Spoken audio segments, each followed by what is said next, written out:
And this is the standard liner that I'm going to use for almost everything in this tattoo, aside for some smaller lines.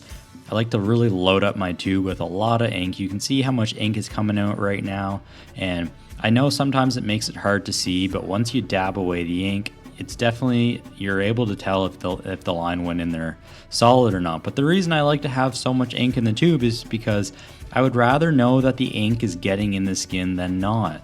There's been so many times that I didn't have enough ink in the tube and I went to put down a line and it just came out shaky or it wasn't solid or whatever. So I've just learned to kind of feel what is going to be solid when I'm putting it on the skin. And this is something where you just develop these little micro sensations that you learn to follow as you're working.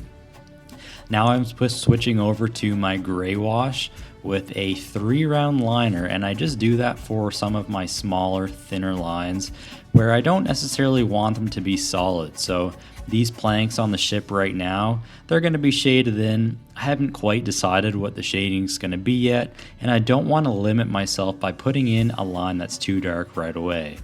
Same with those clouds, I want them to be nice and soft, so now I'm just back teaning my client, giving everything a clean off just to see where we're at.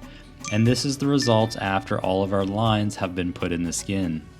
So now we're moving on to the shading. I'm using a 13 curved mag, and I'm just taking my black, going in the corners behind my waves and starting to blend that black out. You notice how I turn my mag on an angle, and that helps me get into some of the more difficult and tighter spaces.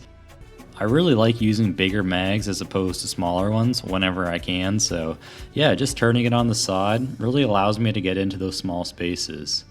You can see how I start to slow down my circles and go a little bit more deliberately when I need to pack my blacks in darker, and I'll move up my hand speed going a little bit faster when I want it to be a little bit softer and not as solid. So those are the areas where I'm going to blend over top of. Now I'm picking out my dark blue, and I am blending over top of those blacks where they're not quite solid, so I'm really creating my gradient right on the skin. And otherwise the technique is the exact same, nothing is different. I'm just going and doing these small little circles and moving my hand faster when I want things to be a little bit less solid. And again, these less solid areas are where I'm going to deposit my next lightest pigment on top to create that gradient effect.